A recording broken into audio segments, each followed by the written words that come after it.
15 years later, there she stood at his mansion's front door, the woman who'd left him broken with 5 babies to raise. Her clothes were tattered, hair graying, face hollowed by years of regret. "James," she whispered, falling to her knees. "I lost everything, and can you ever forgive me?" Behind him stood 5 successful young adults, the children she'd abandoned, now looking down at the stranger who gave them life but never raised them. Now listen here, y'all, this here story really happened down in Millerville County, and Lord Almighty, it's gonna tear your heart clean in two.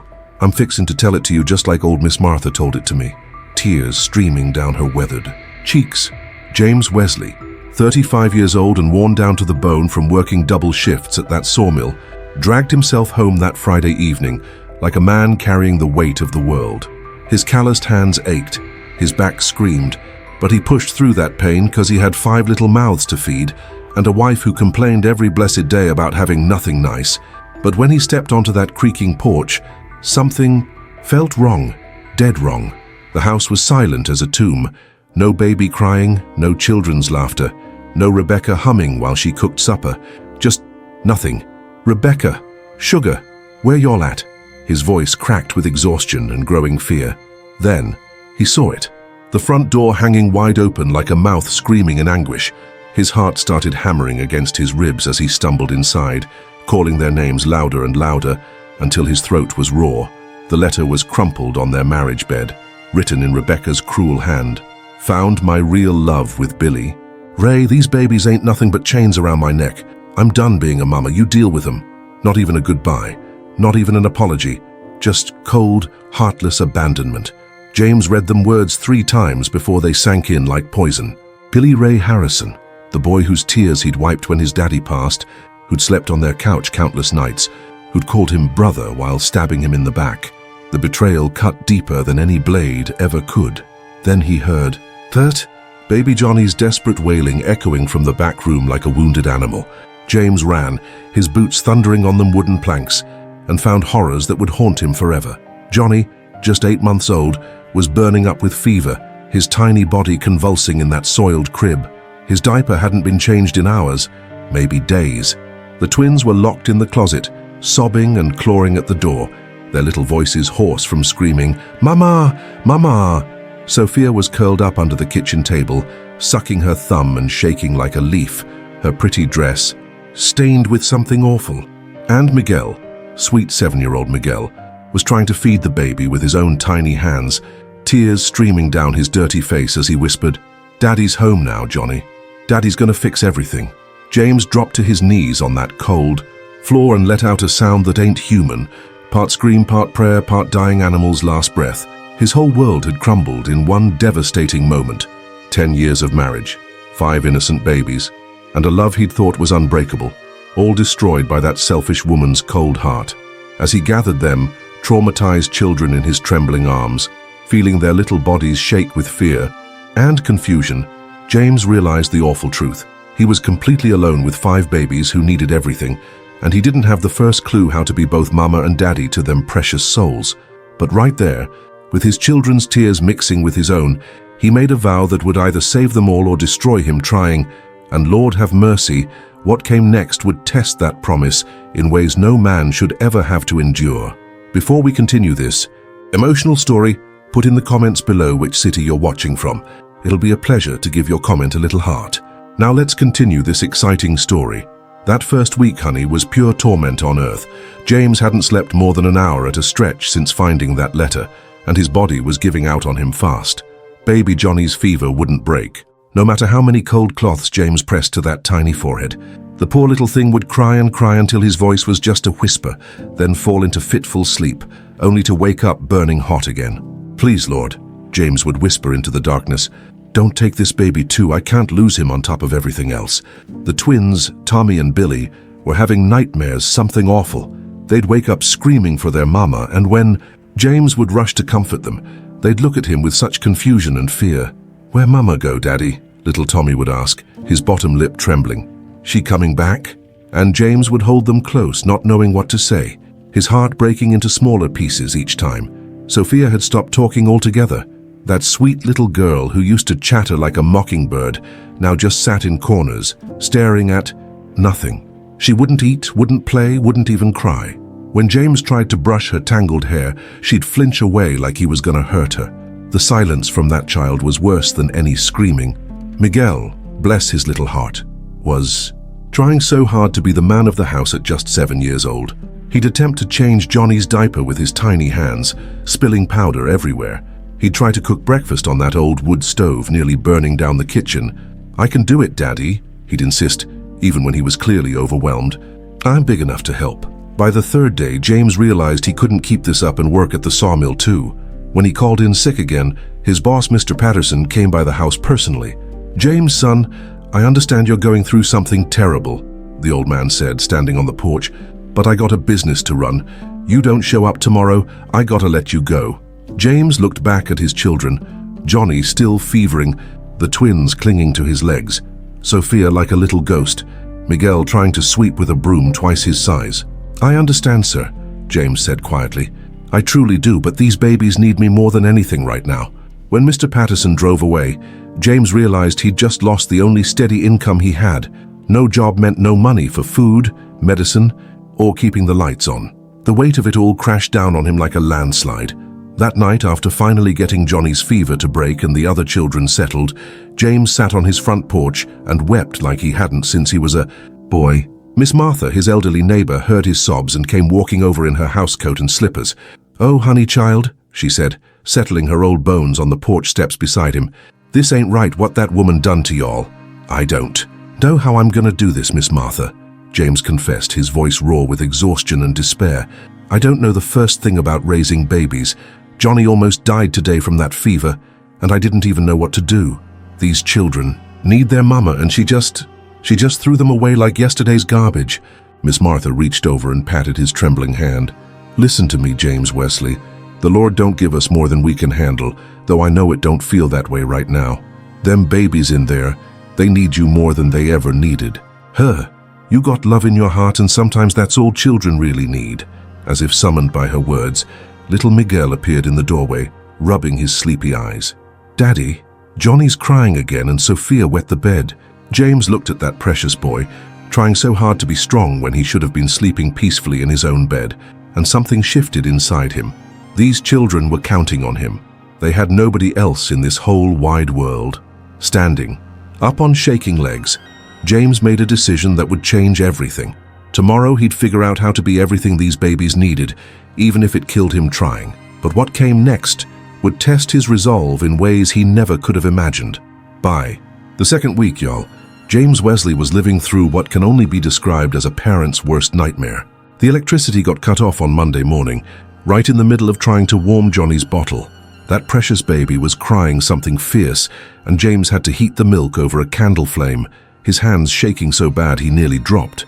The whole thing. "Daddy, it's dark in here," Sophia whispered, speaking her first words in days. But instead of relief, James felt his heart sink deeper. His little girl was scared of the dark, and now they'd be living in shadows until he could figure out how to pay that electric bill. The twins, Tommy and Billy, had developed terrible rashes from wearing dirty diapers too long. James tried washing them by hand in cold water, but without proper soap or warm water, those little bottoms stayed red and raw. Every diaper change brought screams of pain that echoed through that cold, dark house.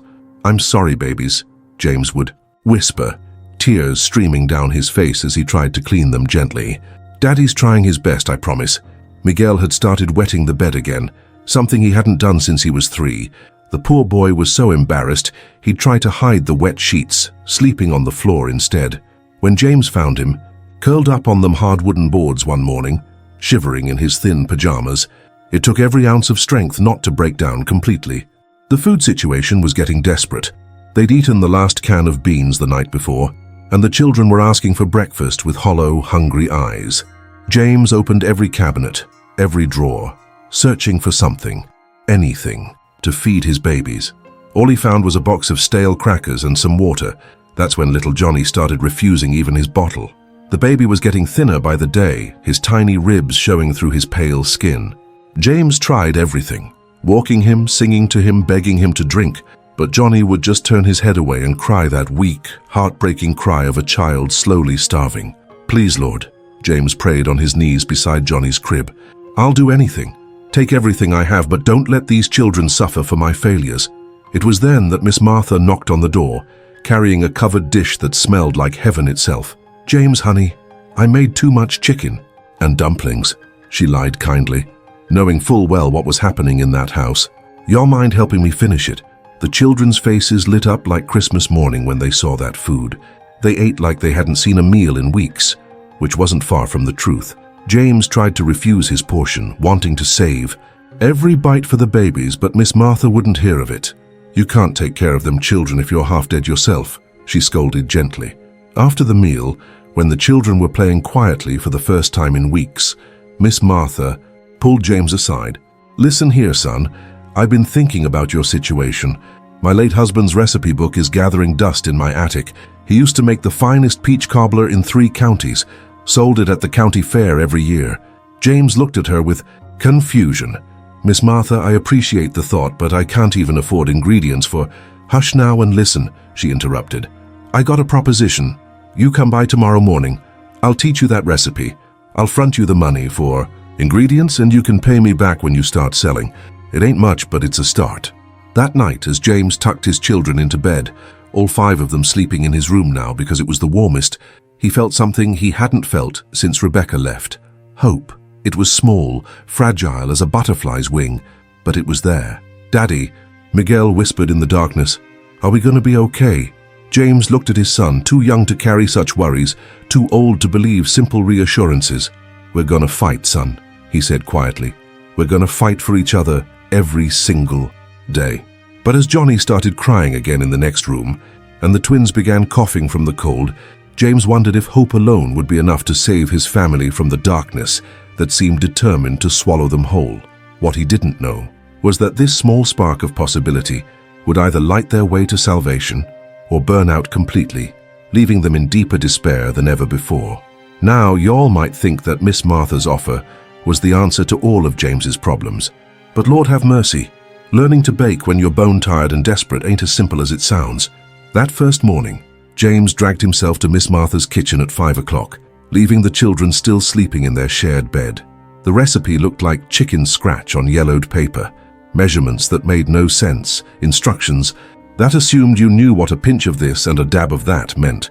James's hands, calloused from sawmill work, felt clumsy and foreign as he tried to measure flour and sugar with Miss Martha's old tin cups. "Now, honey," Miss Martha said, patiently as James burned his 3rd batch of cornbread, "baking ain't like sawing wood. You can't force it. You gotta feel it, understand?" But James couldn't feel anything except the crushing weight of 5 hungry children waiting at home. When he returned that afternoon with a burnt mess of what was supposed to be peach cobbler, little Sophia looked at it with such hope in her eyes that James wanted to crawl under the porch and disappear. "It's gonna taste real good, Daddy," she said sweetly, taking a small bite and trying not to make a face at the bitter, charred flavor. That night, after the children finally fell asleep, James sat at his kitchen table with his head in his hands. Johnny had barely taken 2 ounces of formula all day, and his tiny body felt lighter each time James picked him up. The twins' rashes were getting worse, spreading up their little backs like angry red ivy. Miguel had that hollow look in his eyes that children get when they're carrying too much worry. "I'm failing them," James whispered into the darkness. "Every single day, I'm failing them worse." But morning came whether he was ready or not, and them babies needed him to try again. This time Miss Martha had a different approach. "Your mama ever teach you to cook anything?" she asked. "She used to make biscuits," James said quietly. "I watched her sometimes when I was Miguel's age. Then we start with biscuits," Miss Martha declared. "Simple, honest food. Can't go wrong with biscuits." It took James 17 attempts over 3 days to make biscuits that didn't come out like hockey pucks or crumble into dust. His hands bled from burns. His back ached from hunching over that old wood stove, and he used up most of Miss Martha's flour supply. But on that 17th try, something clicked.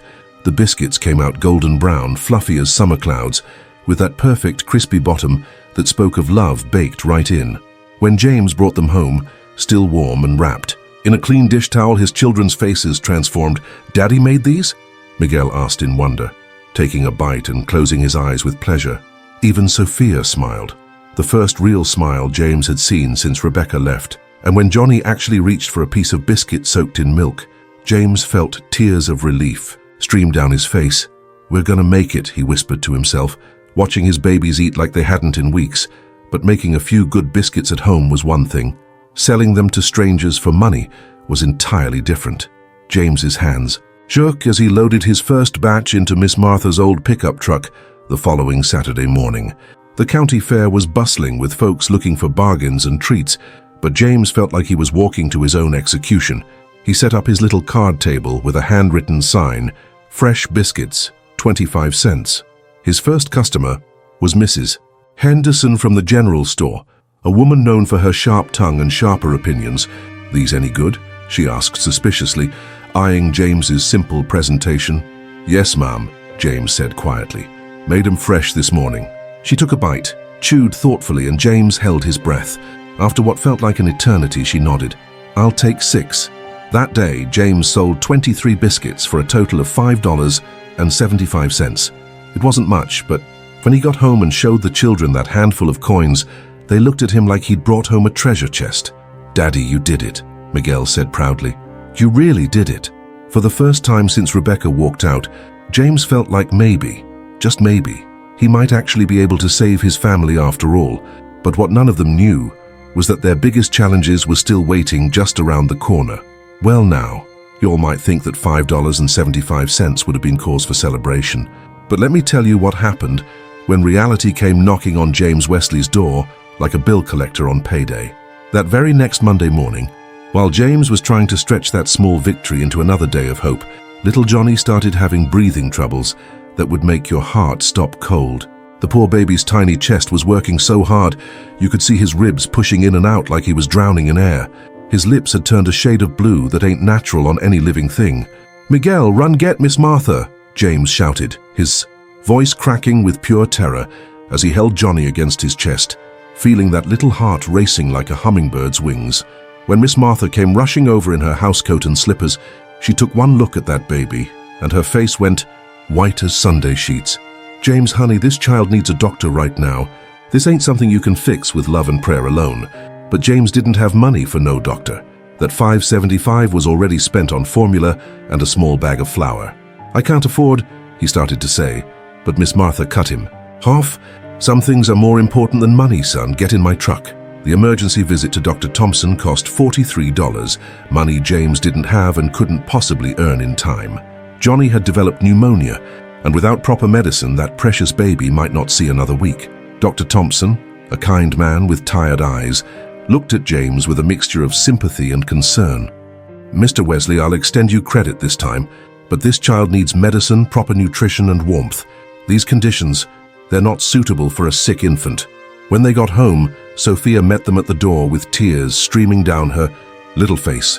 While they'd been gone, Tommy had fallen off the porch steps and split his lip something awful. Blood was dried all down his tiny chin, and he was whimpering in Billy's arms like a hurt puppy.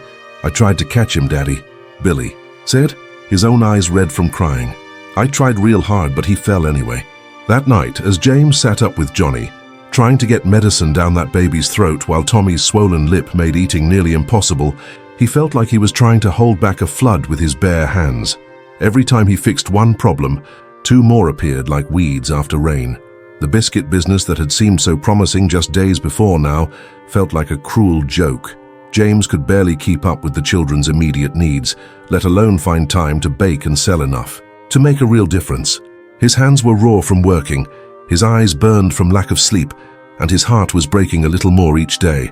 But the worst part came Thursday evening when Miguel, his brave little helper, finally broke down completely. James found him hiding in the barn, sobbing into a pile of old hay with a desperation that no 7-year-old should ever feel.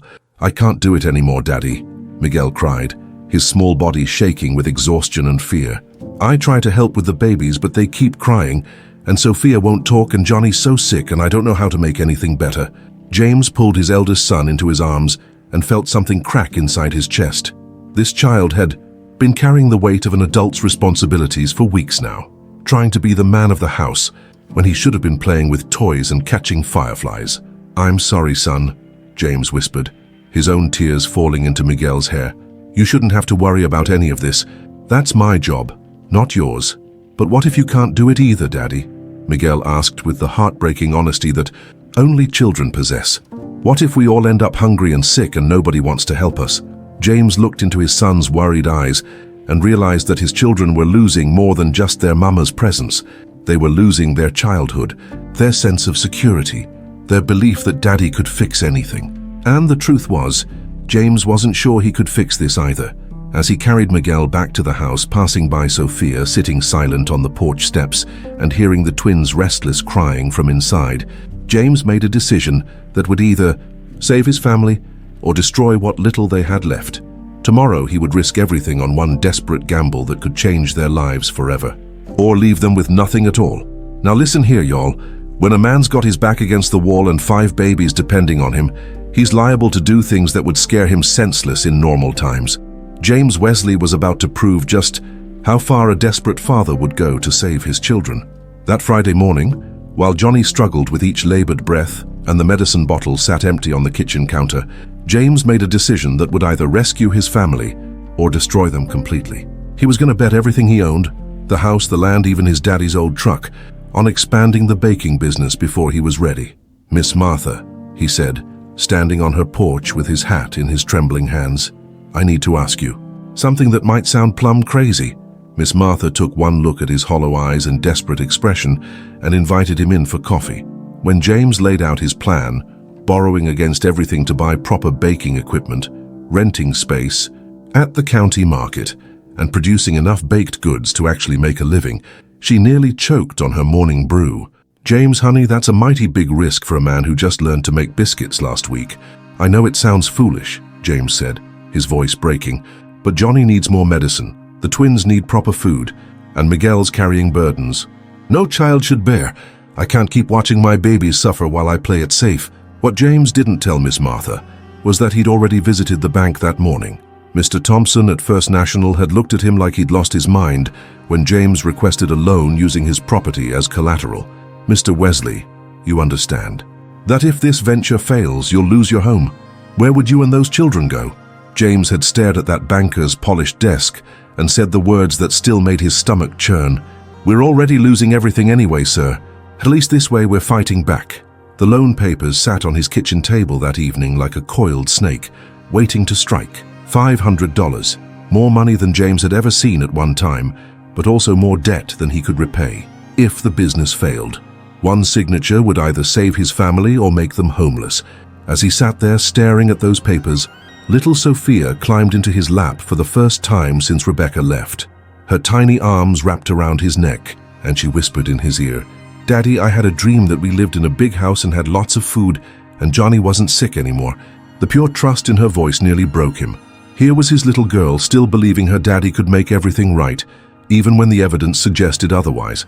That night, after Johnny's breathing seemed a little easier with the last of his medicine, and the other children were finally asleep, James knelt beside his bed and prayed harder than he'd ever prayed in his life.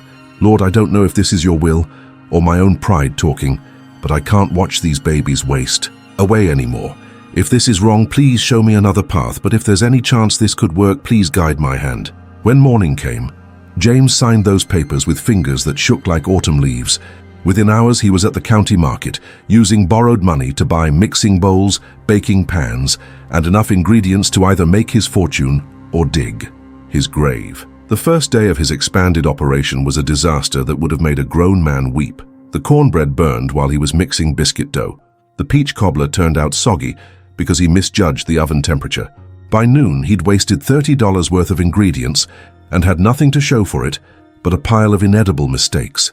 Standing in that hot kitchen with sweat dripping down his face and failure burning his throat like bitter medicine, James heard Miguel's voice from the doorway. "Daddy, can I help? I've been watching you work and I think I know why the cornbread keeps burning." James looked at his 7-year-old son, too young to be offering business advice, too wise for his age because of everything they'd endured, and realized something important. This wasn't just about him anymore. This was about teaching his children that when life knocks you down, you get up, dust yourself off, and fight back harder than before. "What do you think, son?" James asked, wiping his hands on his apron. "I think the oven's too hot, and you're trying to do too many things at once. Mama used to say you can't chase 2 rabbits at the same time." Out of the mouths of babes, James adjusted the temperature, focused on one recipe at a time, and by evening had produced his first successful large batch of baked goods. But success brought its own terror. Tomorrow, he'd have to sell every single item to make his loan payment, or risk losing everything they had left. As he loaded the truck for the biggest gamble of his life, James whispered one more prayer. "Lord, let this work. Not for me, but for them babies sleeping in there who need their daddy to be a hero." What happened next would determine whether James Wesley was a fool who lost everything, or a man who saved his family against impossible odds. Well now, y'all, Saturday morning arrived like Judgment Day itself, and James Wesley was about to learn whether his desperate gamble would save his family or send them straight into ruin. He loaded that borrowed truck with more baked goods than he'd ever made in his life, his hands shaking so bad he nearly dropped a whole tray of cornbread. The county market was bustling with folks looking for bargains, but James quickly realized he was in way over his head. The established vendors had fancy displays, regular customers, and prices he couldn't compete with. Mrs. Bailey's booth right next to his was selling similar items for half what James needed to charge just to break even. "Fresh biscuits, peach cobbler," James called out, his voice cracking with desperation. But people walked right past him like he was invisible, drawn to the familiar faces and proven quality of vendors who'd been there for years. By noon, he'd sold exactly 3 items.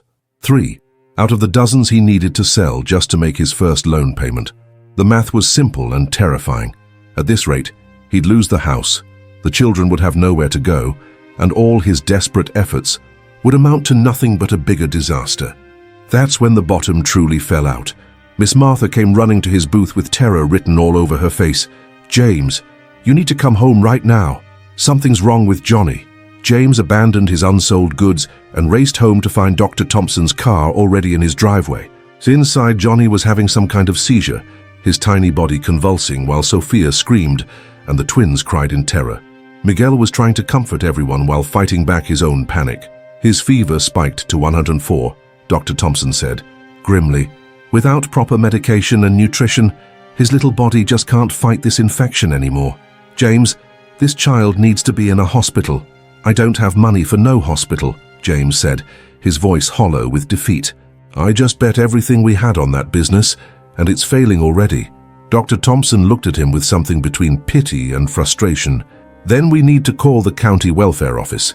These children need care you can't provide." The words hit James like a physical blow. Welfare meant losing his babies. It meant admitting he'd failed as a father so completely that strangers needed to take his children away. It meant Miguel, Sophia, Tommy, Billy, and Johnny would be split up, sent to different homes, and he might never see them again. "No," James whispered, then louder. "No, I won't let that happen." But what choice did he have? Johnny was dying in his arms.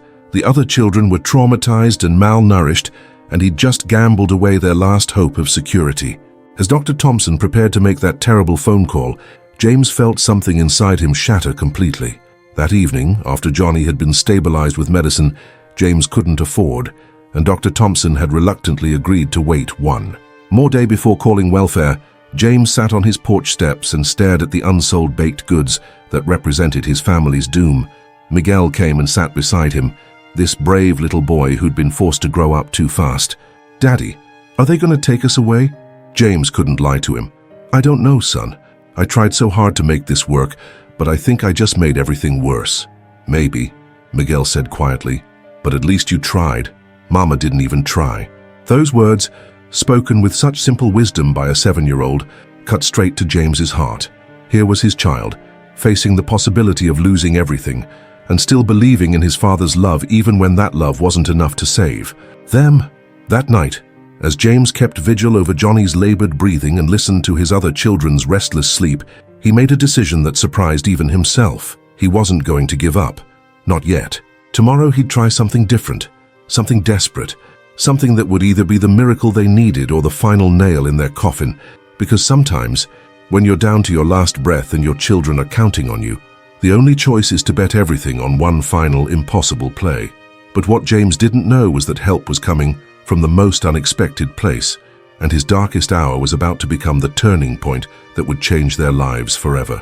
The question was, would it come in time to save Johnny's life and keep his family together? Y'all, sometimes the Lord works in ways that'll leave you scratching your head and crying at the same time.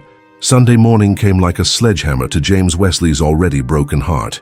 Johnny's breathing was so shallow you could barely see, his tiny chest moving, and James was sitting beside that makeshift sickbed, wondering if this would be his baby's last day on earth. The other children were huddled together on the couch, too scared to play, too worried to eat the last few crackers. In the house, Sophia had started sucking her thumb again. Tommy and Billy were clinging to each other like scared puppies, and Miguel kept asking if Johnny was going to go to heaven. "I don't know, son," James whispered, his voice raw from crying and praying all night. "I just don't know." That's when they heard the rumble of truck engines coming up their dirt road. Not just one truck, but what sounded like a whole convoy. James looked out the window and nearly fell over from shock. It was half the congregation from Millerville Baptist Church, led by Pastor Williams himself, and they were carrying more food, medicine and supplies than James had seen in months. "James Wesley," Pastor Williams called out as he climbed down from his truck. "We heard about your troubles, son, and we're here to help." Turns out, Dr. Thompson had mentioned James's situation to his wife, who'd talked to her sister, who'd shared it with the ladies' prayer circle at church. Word had spread like wildfire through the community about the young widower struggling to keep his 5 babies alive. Mrs. Henderson from the general store was there with bags of groceries. Old Pete, the retired farmer, had brought fresh milk from his cow. The church ladies carried casseroles, homemade bread, and jars of preserves. But most importantly, Dr. Thompson arrived with a bag full of medicine for Johnny, medicine that would have cost more than James made in 2 months. "Now, hold on," James protested, his pride warring with his desperation. "I can't accept all this charity. I ain't no beggar." "Ain't charity, son," Pastor Williams said firmly. "It's neighbors helping neighbors. You'd do the same for any of us if the situation was reversed." But even as his heart swelled with gratitude, James felt the crushing weight of his failures, pressing down harder. These good people were saving his children because he couldn't. He was supposed to be the provider, the protector, and instead he was standing there helpless, while others did what he should have been able to do. The worst part came when Mrs. Bailey from the market booth approached him with tears in her eyes. "James, honey, I heard about your troubles. Yesterday at the market, I was so busy with my regular customers I didn't realize you were struggling so hard. If I'd known..." "It ain't your fault, ma'am," James said quietly. But inside he was thinking about how different things might have been if even one person had chosen his booth over hers, as the church folks worked to stock his kitchen and tend to. His children, James retreated to the barn where he could break down without the little ones seeing. The shame was eating him alive. Here he was, a grown man, watching strangers care for his babies because he'd failed so spectacularly at the one job that mattered most. That's when Miguel found him, this wise little boy who seemed to understand things no 7-year-old should. "Have to think about. Daddy, why you crying when everyone's being so nice? Because I should be able to take care of y'all myself," James sobbed. "A real man don't need the whole town to keep his children from starving." Miguel climbed up on a hay bale and looked his father straight in the eye. "Daddy, when I couldn't reach the medicine for Johnny yesterday, you helped me. Does that make me weak?" "No, son, that's different." "How's it different?" "Sometimes people need help, and sometimes people can give help.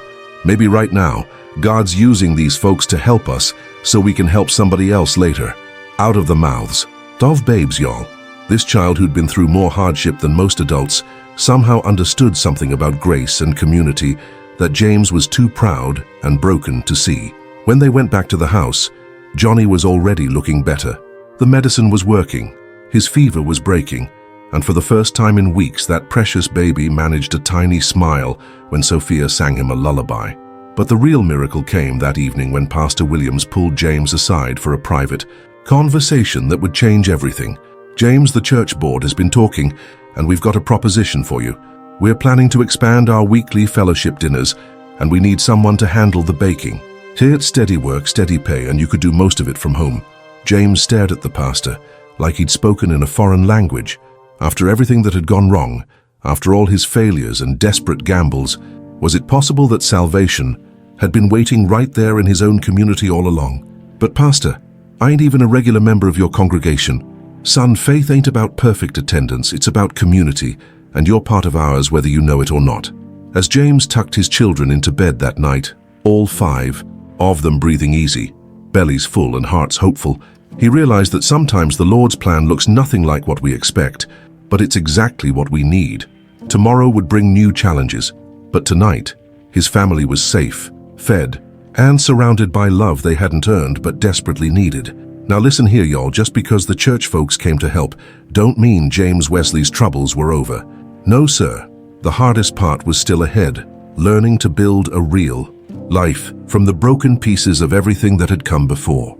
The church baking contract started the very next week, and let me tell you, it was like trying to learn to swim by jumping into the deep end of a rushing river.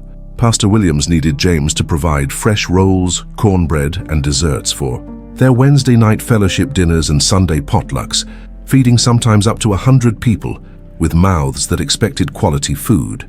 James spent those first few nights working by candlelight after the children went to sleep, his hands raw from kneading dough and his back aching from hunching over that old wood stove.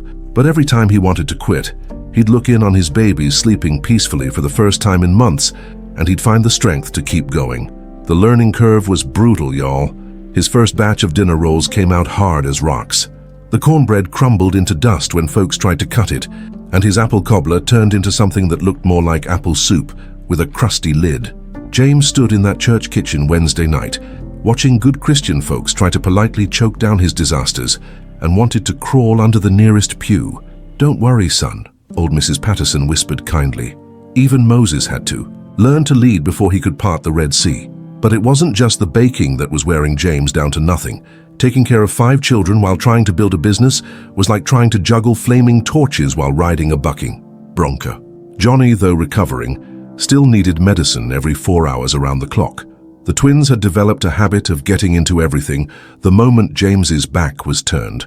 One morning, he found them covered head to toe in flour, looking like little ghosts in his kitchen. Sophia was slowly coming back to herself, but she'd wake up crying for her mama most nights, and it broke James's heart every single time.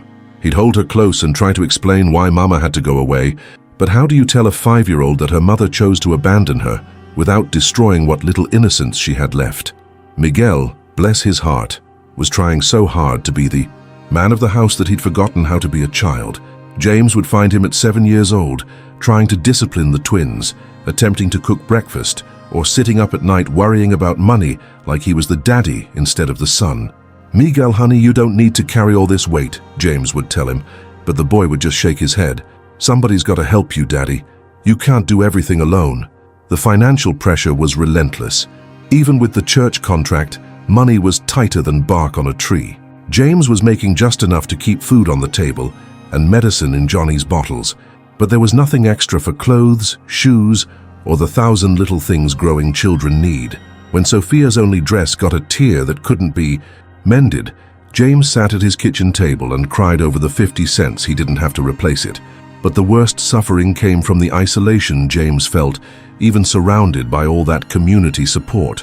He'd wake up every morning reaching for Rebecca before remembering she was gone.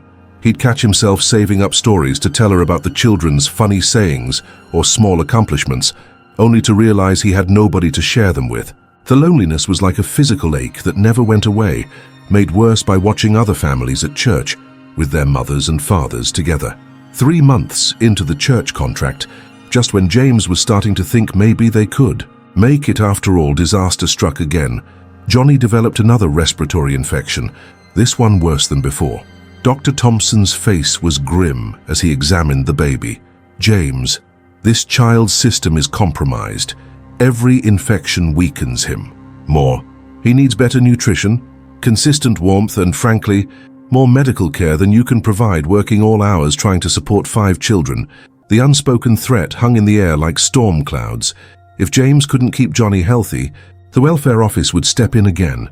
All his progress, all his desperate efforts, could still end with his children being taken away. That night, as James held Johnny's fevering body and listened to that terrible rattling cough, he made a decision.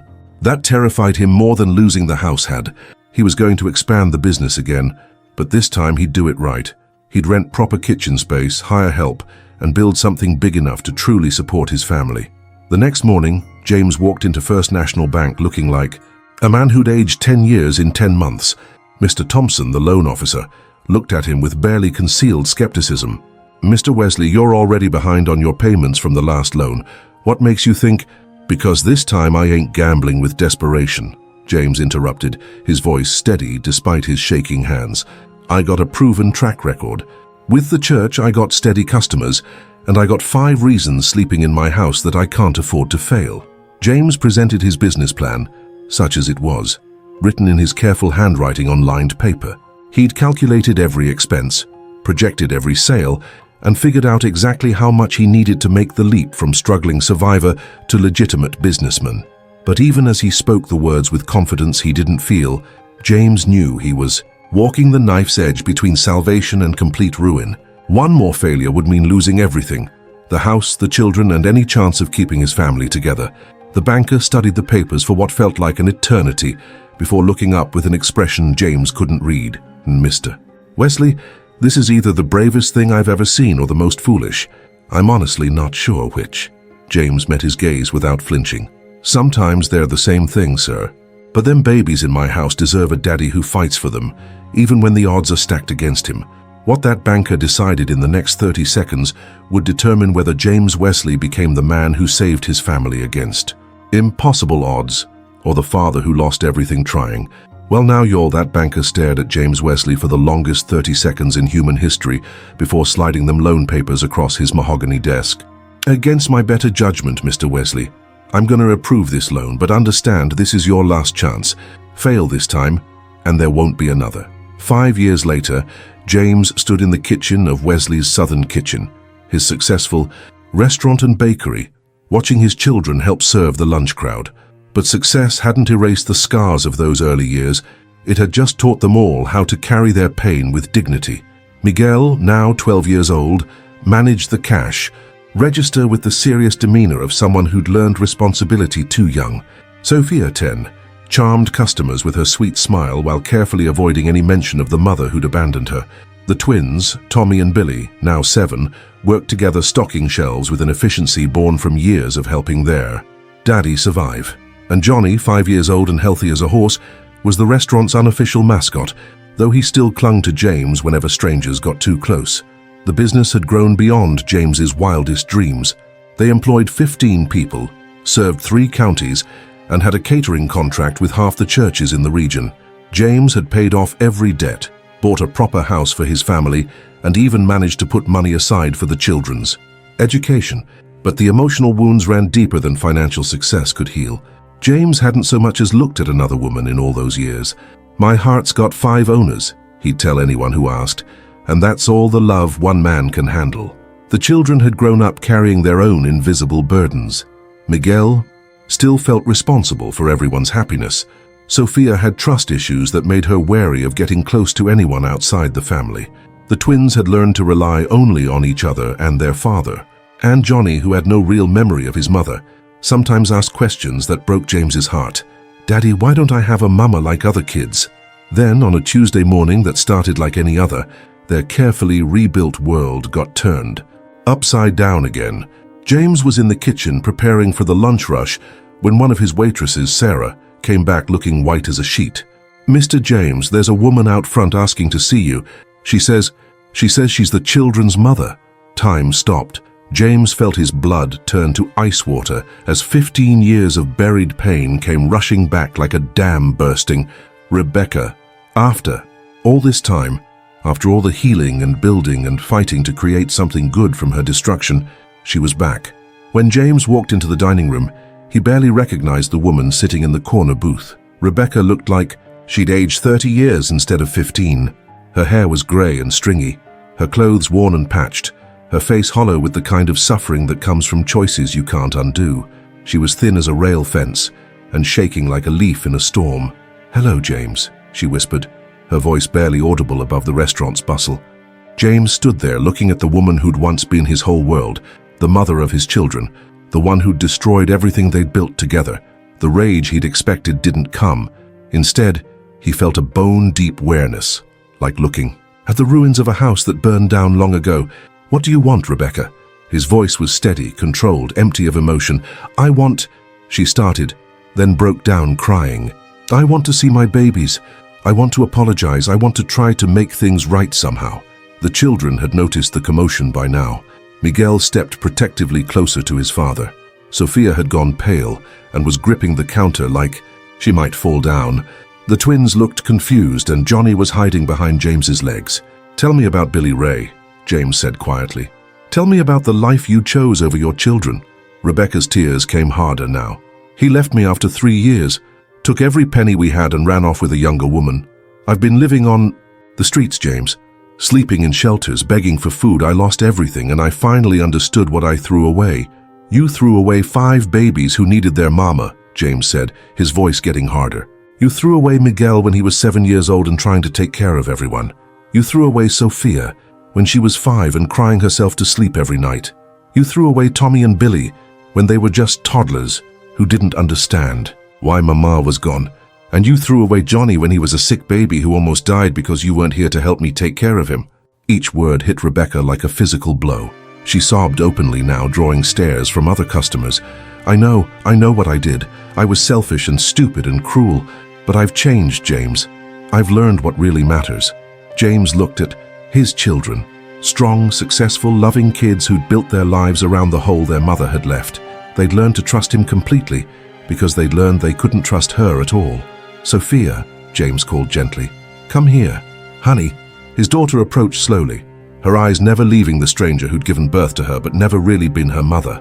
"This is Rebecca," James said carefully, "the woman who gave you life." Sophia studied Rebecca with the serious expression of a child who'd learned to be cautious with her heart.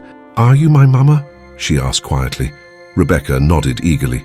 "Yes, baby girl, I'm your mama and I'm so sorry I left you. I want to try to be a real mother now." Sophia was quiet for a long moment, then spoke with a wisdom that broke everyone's heart.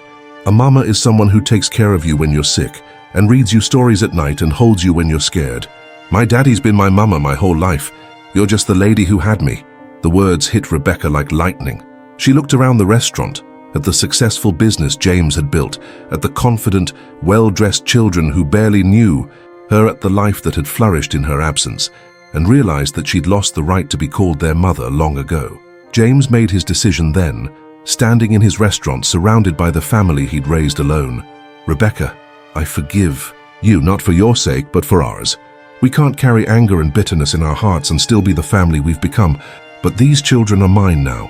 I've been their father and their mother for 15 years. You can visit if they want you to as a friend, but the time for you to be their mama has passed." As Rebecca left that day, empty-handed but maybe finally understanding what love actually means, James gathered his 5 children close and realized something profound. They hadn't just survived her abandonment. They'd used it to become stronger, closer, and more loving than they ever could have been if she'd stayed. Sometimes the worst thing that happens to you becomes the foundation for the best thing you ever build. And sometimes when someone throws you away, you discover you were never really theirs to begin with. You were always meant to belong to yourself and the people who choose to love you every single day. Y'all, James Wesley's story teaches us something powerful about the human spirit. When life knocked him down to rock bottom, when his wife abandoned him with 5 babies, when he had no money, no skills, and no hope, he could have given up. He could have let the system take his children. He could have accepted that some people are just meant to fail, but instead he chose to fight. Every single day he chose love over bitterness, determination over despair, and faith over fear. He turned his greatest betrayal into his greatest strength, proving that sometimes the people who hurt us the most actually do us the biggest favor by showing us what we're truly capable of when we stop depending on them and start believing in ourselves. That woman who walked out on her family thinking she was choosing freedom, she ended up with nothing but regret and empty years. Meanwhile, the man she thought she was leaving behind built an empire of love, success, and unbreakable family bonds. The children she abandoned grew up stronger, more compassionate, and more resilient than they ever would have been if she'd stayed. Now I want to ask you something important. What betrayal in your own life are you still letting define you? What dream did you give up on because someone told you that you weren't good enough? What goal are you avoiding because you're afraid of failing? James Wesley started with nothing but 5 crying babies and a broken heart, and he built a legacy that will last generations. What's stopping you from writing your own comeback story? What's your excuse for not fighting harder for the life you deserve? Stop waiting for someone else to save you. Stop hoping that the people who hurt you will come back and make it right. Stop believing that your best days are behind you. Your breakthrough is waiting on the other side of your next decision to not give up. Your success story is sitting there waiting for you to be brave enough to start writing it. If this story moved you, touched your heart, or inspired you to keep fighting for your dreams, I need you to do 3 things right now. Hit that subscribe button, because there are dozens more stories like this one waiting to inspire you. Ring that notification bell so you never miss the motivation you need to keep going. Click on the video that's appearing on your screen right now. From struggle to love, the millionaire who saved her from a life of poverty in rural America. Because your journey toward the life you deserve starts with the very next story you choose to hear. Don't just be inspired for a moment, be transformed for a lifetime. Your comeback story is waiting to be written, and it starts right now. Click that next video and let's keep building the strength you need to never give up on yourself again.